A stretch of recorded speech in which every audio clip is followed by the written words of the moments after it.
In the year 3025, humanity had spread far beyond its home planet. The Galactic Empire, led by Earth, ruled over countless star systems. Ships traveled between planets, carrying goods, people, and ideas. It was a time of pride and progress, but also one of arrogance. Many believed that humanity's technology and strength made it invincible. Among those who served the Empire was Captain Daniel Carter, a man known for his calm demeanor and sharp mind.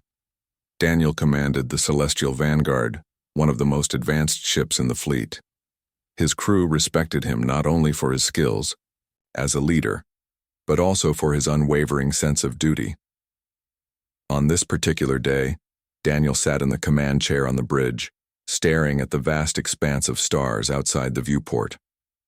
The ship was patrolling near the edge of known space, an detailed area rarely visited by Imperial forces. The mission was routine, scan for signs of hostile activity or uncharted worlds, but Daniel couldn't shake the feeling that something unusual was about to happen. It began with a faint signal. At first, the crew thought it was interference from cosmic radiation. But then the communication officer, Lieutenant Sarah Blake, raised her voice. "Captain, we're receiving a transmission. It's not coming from any Imperial channel." Her tone carried a hint of unease. Daniel leaned forward in his seat. "Put it on screen," he ordered. The holographic display flickered to life, revealing a figure unlike anything anyone had seen before. The being appeared as a swirling mass of light, shifting colors and patterns that seemed almost alive. Its voice echoed through the room, neither male nor female, yet filled with authority. "We are the Valons," it said. "You must listen carefully. Your actions have placed you in great danger." A murmur rippled through the bridge. Some crew members exchanged nervous glances, while others stared at the alien in awe.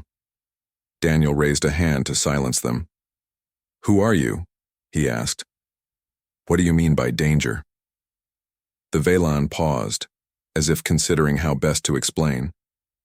"Your species has returned to your homeworld, bringing with you knowledge and machines. This was a mistake. Earth is not what it seems. Beneath its surface lies something ancient, something that waits. We call it the Sleeper. It feeds on civilizations like yours, using their advancements to awaken. You have unknowingly set the stage for its return." Daniel frowned. "Why should we believe you? How do we know this isn't some kind of trick?" The Valon's form shimmered, and for a moment it seemed to grow larger. "We do not deceive. We have watched your kind for centuries, hoping you would learn restraint. Instead, you have grown reckless.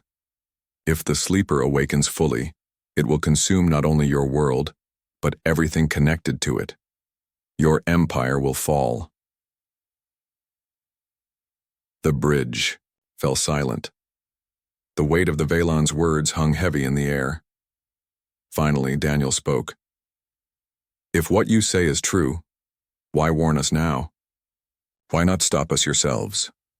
The Valon's response came slowly, each word deliberate. "We cannot interfere directly. Our laws forbid it. But we hoped that by speaking you might see reason. However, we fear it may already be too late." Before Daniel could ask more questions, the transmission ended abruptly.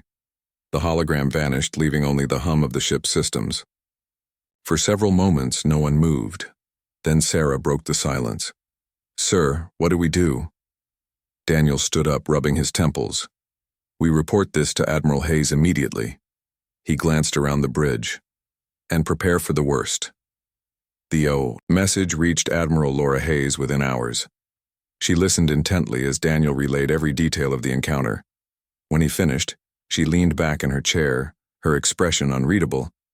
Laura was a formidable woman, known for her sharp intellect and iron will. She had risen through the ranks quickly, earning both admiration and fear from those under her command.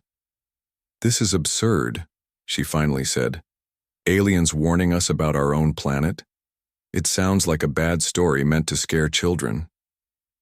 "With all due respect, Admiral," Daniel replied, "we can't ignore it. The Valons didn't seem hostile, they were trying to help." Laura waved a hand dismissively. "Help? Or manipulate us? Think about it, Captain. What better way to weaken the Empire than to plant doubts about our very foundation?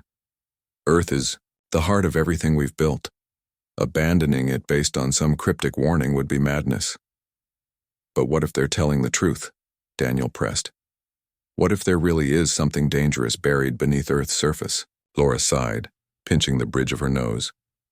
Even if there is, we can't act solely on speculation. We need proof. Until then, I won't risk destabilizing the Empire over hearsay. She fixed him with a steely gaze. Continue your patrol, and keep me informed of any developments. That's an order.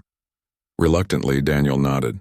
As he left Admiral Hayes's office, he couldn't shake the feeling that she was making a grave mistake. Something about the Valen's warning felt genuine, though he couldn't explain why. Perhaps it was the urgency in their tone or the way they seemed genuinely concerned for humanity's fate. Whatever it was, Daniel knew he couldn't simply forget about it. Back aboard the Celestial Vanguard, Daniel called a meeting with his senior officers. He shared the full details of the Valen warning, including Laura's refusal to take action. I don't agree with the Admiral, he admitted. Ignoring this feels wrong. We owe it to ourselves and to everyone depending on us to investigate further. Lieutenant Blake nodded. Agreed, sir. But where do we start? Earth is massive. There's no way to search everywhere. Daniel thought for a moment. We focus on anomalies, reports of strange occurrences, geological oddities, anything out of the ordinary. If the Valons are right, there has to be evidence somewhere. Over the next few days, the crew compiled data from various sources. One report caught their attention. A team of scientists exploring deep caverns beneath Antarctica claimed to have discovered unusual symbols carved into rock walls. The symbols glowed faintly, defying explanation. Intrigued, Daniel decided to investigate personally. As the Celestial Vanguard approached Earth, Daniel couldn't help but feel a growing sense of dread. The planet looked peaceful from orbit, its blue oceans and white clouds masking whatever secrets lay below. Yet, somewhere beneath that serene surface, something might be stirring, something ancient and hungry. When the ship touched down near the research site, Daniel met with the lead geologist, Emily Dawson. A petite woman with fiery red hair, Emily radiated intelligence and determination. She greeted Daniel warmly but quickly grew serious when he mentioned the Valon warning. These symbols, she said, pointing to images displayed on her tablet, don't match anything we've seen before. They seem alive, almost. When you look at them, they shift slightly as if reacting to your presence. Daniel studied the pictures closely. The shapes were intricate, resembling spirals and fractals combined. Have you analyzed them? He asked. We've tried, Emily replied. But every test yields inconsistent results. It's like they exist outside our understanding of physics. Daniel felt a chill run down his spine. Could these symbols be linked to the sleeper? He resolved to stay longer, helping Emily and her team unravel the mystery. Little did he know time was running out, not just for them, but for all of humanity. The discovery of the glowing symbols beneath Antarctica sent ripples of unease through the scientific community. Emily Dawson, the lead geologist, worked tirelessly alongside her brother Alex, a physicist stationed at a top-secret research facility in Greenland. Together, they pieced together fragments of data that painted an increasingly disturbing picture. The symbols were not just ancient carvings. They seemed to pulse with energy, as though connected to something vast and alive deep within the earth. Emily and Alex exchanged encrypted messages daily, comparing notes and theories. Alex had been studying anomalies in Earth's magnetic field for years, but recent readings baffled him. Patches of intense electromagnetic activity appeared near the locations where similar symbols had been found. Ruins buried beneath deserts, mountains, and even oceans. These sites formed a pattern, almost like coordinates on a map. When Alex overlaid the data onto a holographic projection, he gasped. The points converged toward a single location. Earth's core. This can't be coincidence, Alex muttered, to himself, staring at the glowing lines crisscrossing the globe. He immediately contacted Emily, sharing his findings. If these symbols are linked to whatever is down there, we might have stumbled onto something far bigger than we imagined. Emily agreed. But what is it? And why now? Why, after centuries or maybe millennia of lying dormant, is it starting to wake up? Neither sibling had answers, but their instincts told them one thing: they needed help. Emily reached out to Captain Daniel Carter, who had shown genuine concern during his visit to Antarctica. She explained the situation, emphasizing the urgency. "Captain, if there's any truth to the Velan warning, we don't have much time.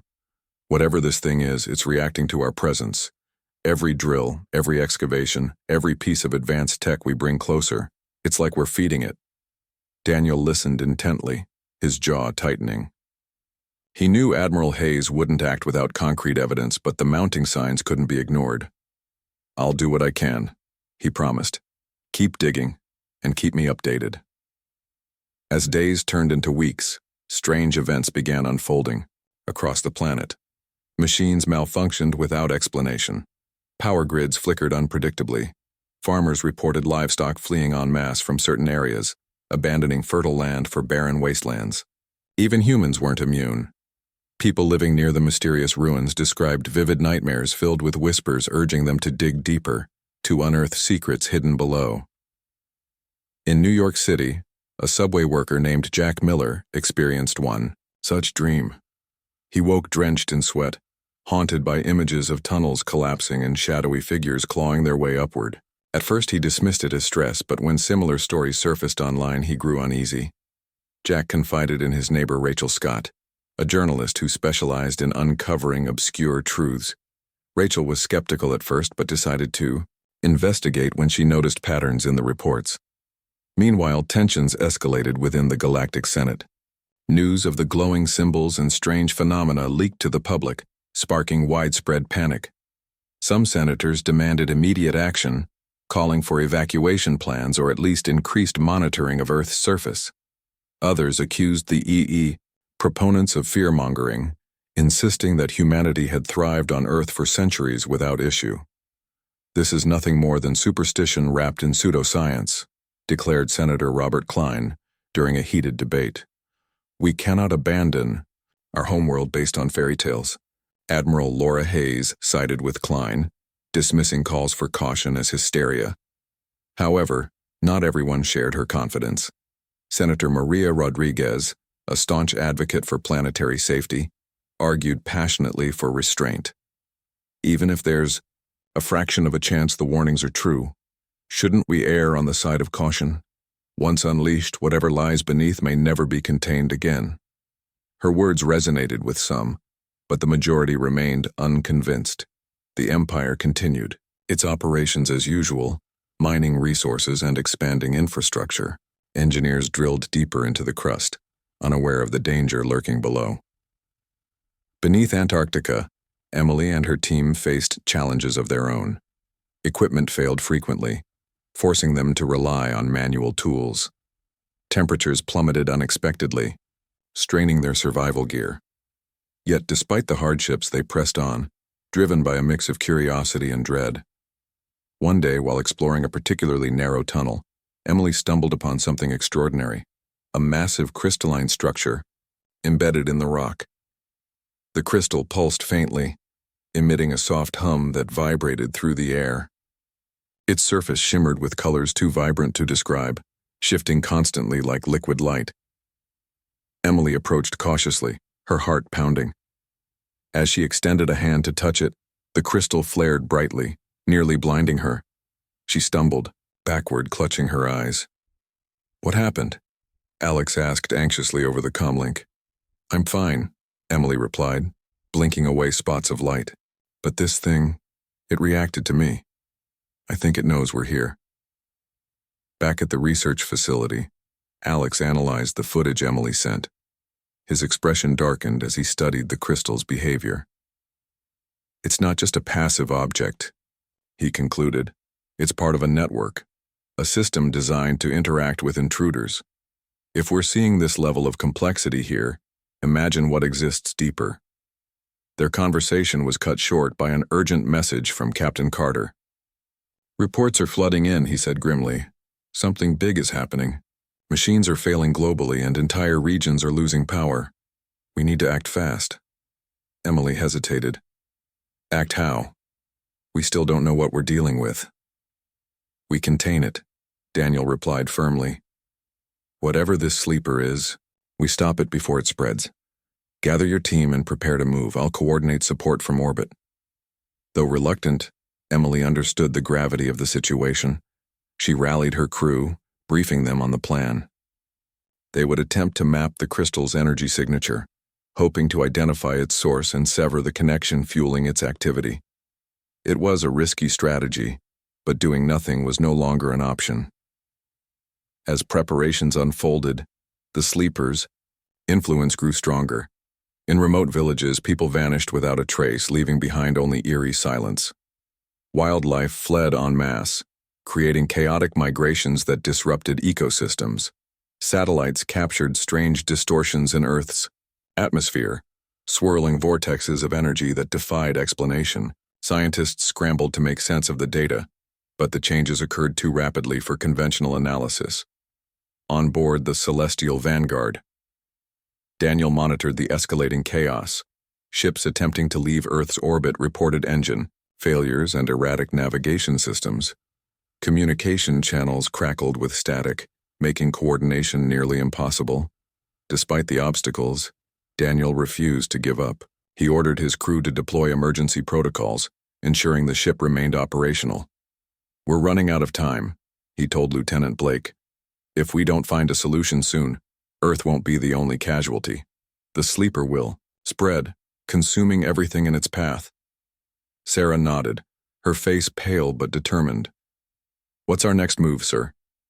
Daniel took a deep breath, steeling himself for what lay ahead.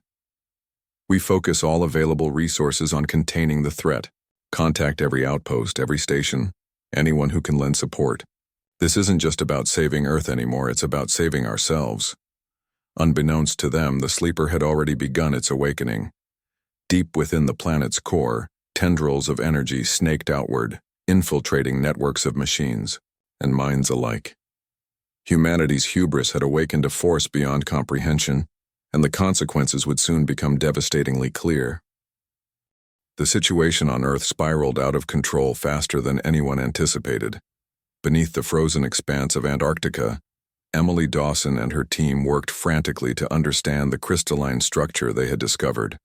The glowing crystal pulsed with increasing intensity, its energy spreading through the tunnels like an unstoppable tide. Equipment failed one after another, leaving them reliant on basic tools and sheer determination. Emily knew they were running out of time. Each pulse from the crystal seemed to resonate deeper into the planet, as if awakening something ancient and vast. Her comlink buzzed constantly with updates from other teams around the world. Similar crystals had been found in remote locations, beneath deserts within mountain ranges, and even embedded in ocean floors. Every site reported the same phenomenon: machines breaking down, strange distortions in the atmosphere, and people experiencing vivid hallucinations urging them to dig further. Back at his research facility in Greenland, Alex Dawson analyzed data pouring in from across the globe. Patterns emerged that chilled him to the bone. The crystals weren't isolated anomalies. They formed part of a massive network spanning the entire planet. This network acted like veins feeding life into a colossal entity buried deep within Earth's core. And now, that entity was stirring. We're too late, Alex whispered to himself, staring at the holographic projections of the interconnected system. He reached out to Emily immediately. Sis, we need to shut this down now. Whatever it is, it's not just reacting, it's growing. Emily nodded grimly over the comlink. I know, but how do we stop it? We don't even fully understand what we're dealing with. Before Alex could respond, alarms blared throughout their base camp. A drilling operation nearby had breached a hidden chamber. Engineers described a cavern filled with more crystals, larger and brighter than anything seen before. As they attempted to retreat, tendrils of light shot out from the walls, latching onto their minds. Within moments, the workers vanished, leaving Behind, only silence. Panic rippled through the team. Emily ordered everyone to evacuate the tunnels, but some refused to leave. "We can't abandon this," one scientist shouted. "If we leave now, we'll never figure out what's happening." Emily grabbed him by the shoulders. "If we stay, none of us will survive to tell anyone what we've learned. Trust me, we have to go." Reluctantly, the team followed her, orders retreating to the surface as quickly as possible. Above ground, chaos reigned. Power grids collapsed worldwide, plunging cities into darkness. Communication networks faltered, cutting off contact between regions. People wandered the streets, disoriented and terrified as whispers echoed in their minds. Machines sputtered and died, unable to withstand the growing interference. From orbit, Captain Daniel Carter watched in horror as Earth transformed before his eyes. Swirling vortexes of energy churned in the atmosphere, distorting weather patterns, and creating storms unlike anything humanity had ever seen. Ships attempting to escape the planet's gravity well were pulled back, their engines failing against an invisible force. Even the celestial vanguard struggled to maintain stability. "Captain, we're losing control." Lieutenant Sarah Blake called out from her station. "Gravitational readings are off the charts." Daniel clenched his fists, gripping the armrests of his command chair. "Divert all power to the stabilizers, keep us steady." The crew worked tirelessly, rerouting energy reserves and recalibrating systems. For now, the ship held firm, but Daniel knew it was only a matter of time before the sleeper's influence overwhelmed them. He contacted Admiral Laura Hayes, hoping for reinforcements or guidance, but received no response. The Empire's leadership appeared paralyzed, caught between denial and disbelief. Meanwhile, Emily and Alex coordinated via encrypted channels, strategizing their next move. They realized the crystals served as conduits, channeling energy from the sleeper to the surface. If they could disable key nodes in the network, they might weaken its hold. However, targeting these nodes required precise timing and coordination, something nearly impossible given the widespread collapse of infrastructure. In New York City, Jack Miller and Rachel Scott witnessed firsthand the sleeper's terrifying power. While exploring subway tunnels, they encountered a group of maintenance workers who had gone missing days earlier. Their bodies were fused with machinery, grotesque hybrids of flesh and metal. Eyes glowed with unnatural light, and voices spoke, in unison, repeating words neither human nor coherent. "Get back!" Rachel screamed, pulling Jack away as the creatures advanced. They barely escaped, scrambling up ladders and bursting onto the street above. Gasping for air, Jack turned to Rachel. What was that?" "I don't know," she replied, her voice trembling. "But whatever it is, it's spreading." Across the globe, similar horrors unfolded. Animals mutated into monstrous forms, attacking humans without provocation. Crops withered overnight, leaving fields barren. Rivers boiled, releasing toxic fumes that poisoned entire communities. Humanity's dominance over the planet crumbled under the weight of the sleeper's awakening. Desperate for answers, Emily and Alex shared their findings with Daniel. Together, they devised a plan. Small strike teams would target the largest crystal formations, disabling them with experimental EMP devices designed to disrupt electromagnetic fields. These devices, originally created for military use, offered their best chance at severing the sleeper's connection to the surface. Daniel volunteered to lead one of the teams, knowing the mission's dangers. "If we fail, Earth will become uninhabitable," he told his crew. "But if we succeed, we might buy ourselves enough time to fight back." Lieutenant Blake stepped forward. "Sir, I'm coming with you." "So am I," added Megan Lewis, a young pilot known for her bravery. Under pressure. Alongside them were soldiers Jack Miller and Rachel Scott, both determined to protect what remained of humanity. As the teams prepared for deployment, Emily and Alex stayed behind to monitor progress and provide support. "Be careful," Emily said, hugging her brother tightly. "And remember, the crystals are alive, they'll fight back." With heavy hearts, the strike teams descended into the depths of Earth. Their first objective was a massive crystal formation beneath the ruins of Tokyo. The journey was perilous, navigating crumbling tunnels and avoiding mutated creatures drawn to the crystal's energy. When they finally reached the site, they found themselves face to face with a swirling mass of light, pulsating violently. Megan activated the EMP device, her hands steady despite the fear coursing through her veins. "Stand clear!" she shouted, triggering the mechanism. A burst of energy surged outward, enveloping the crystal. For a moment, everything went silent. Then, with a deafening roar, the crystal shattered, collapsing into dust. The team cheered, believing they had succeeded. But their relief was short-lived. The ground trembled violently and cracks spread across the walls. "Move!" Daniel yelled, leading the group toward the exit. Behind them, the tunnel collapsed, sealing the chamber forever. Though victorious, the cost was high. Other teams reported mixed results. Some managed to destroy their targets, while others fell victim to the sleepers' defenses. Each victory weakened the entity, but it also grew angrier, lashing out with greater ferocity. Above ground, Earth's transformation accelerated. Oceans churned with blackened waves and skies burned with unnatural colors. Cities lay abandoned, their streets littered with remnants of a once thriving civilization. Survivors gathered aboard ships orbiting the planet, watching helplessly as their home succumbed to the sleepers' wrath. Despite the devastation, hope flickered among the scattered survivors. Emily and Alex continued analyzing data, searching for ways to permanently neutralize the threat. Daniel and his team pressed on, targeting remaining crystal formations with renewed determination. Though battered and weary, they refused to give up. For humanity, the battle was far from over. The sleeper had awakened, but it had underestimated the resilience of those it sought to consume.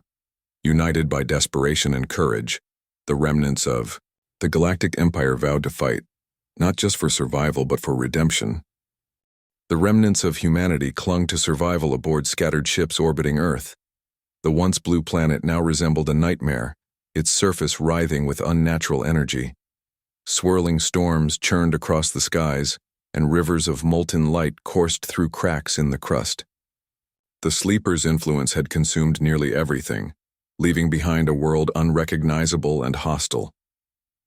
Captain Daniel Carter stood on the bridge of the Celestial Vanguard, staring at the chaos below.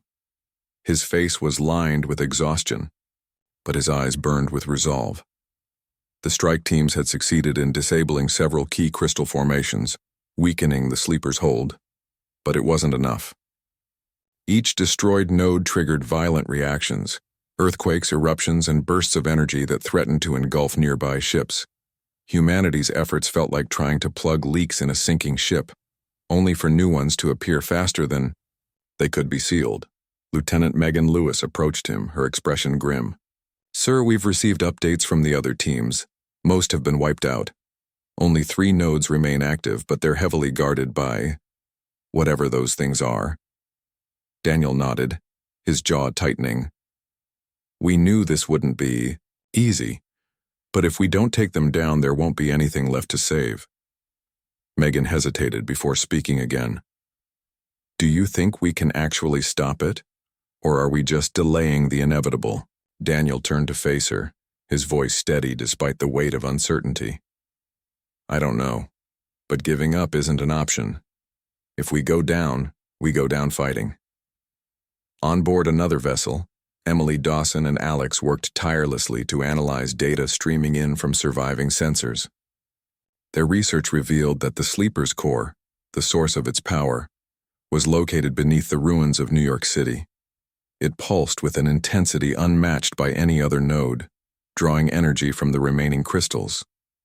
Destroying it would sever the network entirely, potentially halting the entity's spread.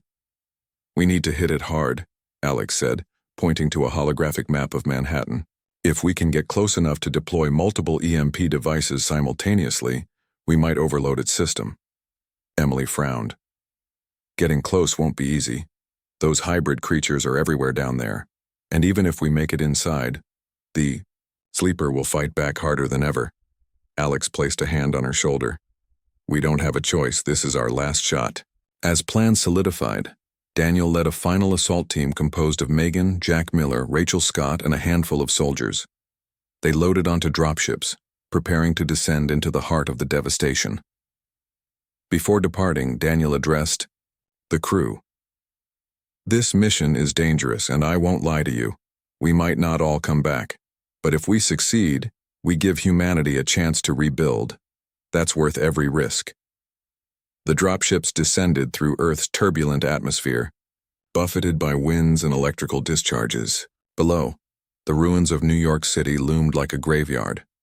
Towering skyscrapers leaned precariously, their windows shattered and walls scorched. Streets were flooded with blackened water, reflecting the eerie glow of the sky above. Shadows moved among the debris, twisted figures of humans and animals fused with machinery, their glowing eyes scanning for intruders. Landing in what used to be Central Park, the team disembarked cautiously. The air smelled of ash and decay, and an oppressive silence hung over the area. Megan tightened her grip on her weapon, scanning the surroundings. "Stay sharp," she whispered. "They're watching us." True to her warning, the hybrids attacked. Moments later, dozens of them emerged from the shadows, moving with unnatural speed. Their limbs twisted unnaturally and their mouths opened impossibly wide, emitting guttural screams. The team opened fire, laser blasts cutting through the air. The creatures fell one by one, but more took their place, relentless and driven by the sleeper's will. "Keep moving!" Daniel shouted, leading the group toward the underground entrance. They fought their way through waves of enemies, each step costing precious energy and ammunition. By the time they reached the subway tunnels, half the team was injured, and supplies were running low. Inside the tunnels, the environment shifted dramatically. Walls shimmered with faint light, and the air grew colder. Strange symbols glowed, on the ground pulsing in rhythm with distant vibrations. The deeper they went, the stronger the pull became, a sensation that felt almost physical, tugging at their minds and bodies. "This is it," Alex said over the comlink, monitoring their progress remotely. "You're close to the central node. Be ready for anything." The team pushed forward until they reached a massive chamber. At its center stood a towering, crystalline structure, larger and brighter than any they had encountered before. Its surface rippled with colors that defied description, and tendrils of light snaked outward, connecting it to smaller crystals embedded in the walls. The air vibrated with a low hum, growing louder as they approached. "It's beautiful," Rachel murmured, awe mingling with fear in her voice. "And deadly," Jack added, raising his weapon. "Let's finish this." Megan stepped forward, carrying 2 EMP devices strapped to her back. "I'll plant these at opposite ends of the chamber. Once they're set, we detonate them together." Daniel nodded. "We'll cover you. Move fast." As Megan sprinted toward the first device, location, the sleeper reacted violently. The crystal flared brightly, releasing waves of energy that knocked the team off their feet. Hybrids poured into the chamber, emerging from hidden passages. The battle erupted anew, with Daniel and the others firing desperately to hold them back. Megan reached the first device and activated it, then dashed toward the second. Her movements were sluggish, as if the air itself resisted her. The sleeper's presence pressed against her mind, filling her thoughts with whispers urging her to stop. She gritted her teeth, forcing herself to focus. "Not today," she muttered, under her breath. Finally, she reached the second device and activated it. "Ready," she called out, retreating to join the others. "Detonate on my mark," Daniel ordered, aiming his weapon at the advancing hybrids. 3, 2. Before he could finish, a tendril of light shot out from the crystal, wrapping around Megan's leg. She cried out as it yanked her backward, pulling her closer to the structure. Jack and Rachel rushed to help, grabbing her arms and struggling to pull her free. "Go," Megan shouted, tears streaming down her face. "Finish it!" "No!" Daniel yelled, firing at the tendril. It released Megan, recoiling momentarily. Seizing the opportunity, he pressed the detonator. The EMP devices exploded in a blinding flash of light, sending shockwaves through the chamber. For a moment, everything stopped. The crystal dimmed, its glow fading as the tendrils retracted. The hybrids froze mid-motion, then collapsed lifelessly to the ground. The oppressive weight lifted, replaced by an eerie stillness. But the victory was short-lived. The crystal began to crack, releasing bursts of energy that shook the chamber. Rocks fell from the ceiling and the ground split open. "Move!" Daniel yelled, leading the team toward the exit. They ran as fast as they could, dodging falling debris and collapsing tunnels. Behind them, the central node imploded, triggering a chain reaction that destabilized the entire cavern. Just as they reached the surface, the ground caved in, swallowing the ruins of New York City in a fiery inferno. Exhausted and battered, the survivors climbed aboard their dropship, which lifted off just as the city disappeared beneath a sea of molten rock. From orbit, they watched as Earth's transformation slowed, the swirling storms dissipating and the rivers of light fading. Though scarred and barren, the planet seemed stable. For now. Back aboard the Celestial Vanguard, Emily and Alex embraced, tears streaming down their faces. "It's over," Emily whispered. "We did it." Daniel stood silently, gazing at the ruined world below. He thought of the lives lost, the sacrifices made, and the warnings ignored. The sleeper may have been weakened, but its shadow lingered, a reminder of humanity's hubris and the cost of arrogance. As the survivors regrouped, vowing to rebuild elsewhere, Daniel reflected on the Valan's words. It was already too late. Perhaps they had been right all along, yet amidst the ashes of destruction a fragile hope remained, a chance to learn, to grow, and to ensure that history would not repeat itself. The survivors gathered aboard the fleet of ships orbiting Earth, their faces etched with exhaustion and grief. The battle against the sleeper had been won, at least for now, but the cost was staggering. Entire cities lay in ruins, swallowed by fire and molten rock. Billions of lives were lost, leaving behind only fragments of a once thriving civilization. Yet amidst the devastation, there was a fragile sense of relief. Humanity had survived, though barely. Captain Daniel Carter stood on the bridge of the Celestial Vanguard, staring at the scarred planet below. His uniform was torn, his body bruised, but his mind refused to rest. He replayed the events in his head, the sacrifices made, the decisions that had saved some while dooming others. Megan's final moments haunted him most. Her bravery had given them a fighting chance, but her death weighed heavily on his conscience. She knew what she was doing, Lieutenant Sarah Blake said softly, standing beside him. She gave everything so we could live. Daniel nodded, his voice barely above a whisper. That doesn't make it easier. Sarah placed a hand on his shoulder. None of us came out unscathed, but we're still here. That means something. Below, Earth looked lifeless, yet strangely peaceful. The swirling storms had faded, and the rivers of light no longer churned across its surface. The central node beneath New York City had been destroyed, severing the sleeper's connection to the surface. For now, the entity seemed dormant, its power weakened, but not eradicated. Everyone aboard the ships understood one truth. They couldn't return to Earth. Not yet. Perhaps not ever. Emily Dawson and Alex worked tirelessly in the research lab, analyzing data from the final assault. Though the immediate threat had passed, they remained vigilant. We disabled the network, Alex explained during a meeting with Daniel and other leaders. But the sleeper isn't gone. It's like putting a bandage over a wound. It buys time. But if we don't address the root cause, it'll come back stronger. What do you suggest? Daniel asked, leaning forward. Alex hesitated before answering. We need to study what's left.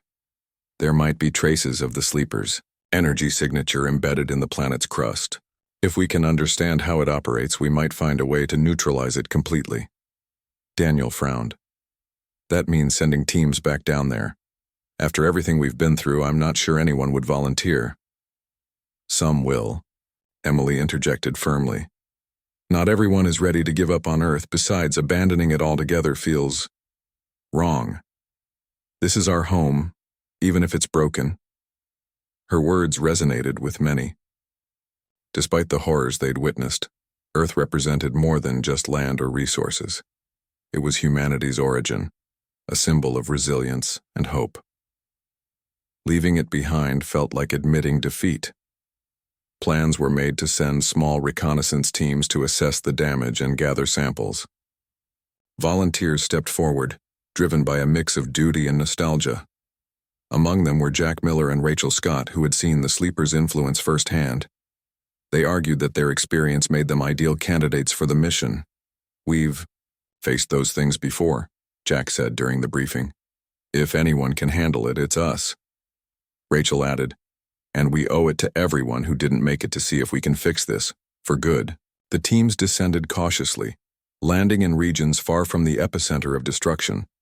What they found was both heartbreaking and awe-inspiring.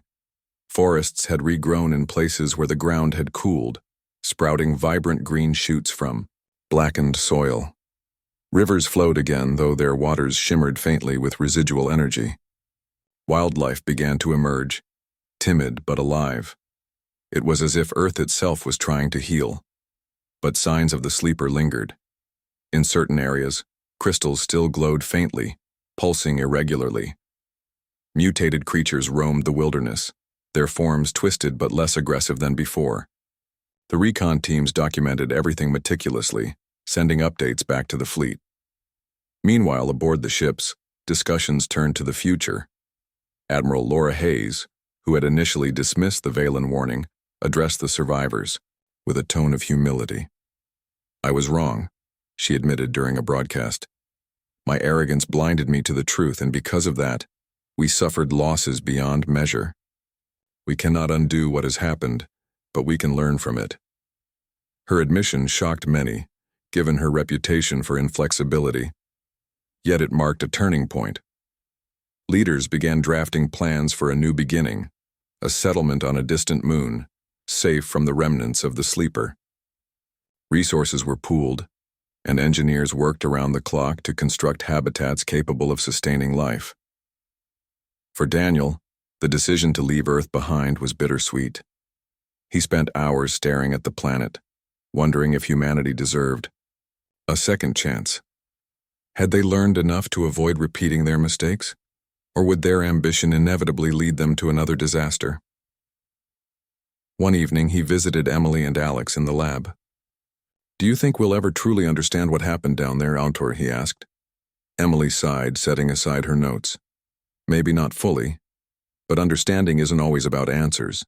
It's about asking the right questions." The sleeper existed long before us, and it might exist long after. Our job is to ensure it doesn't consume us again. Alex nodded.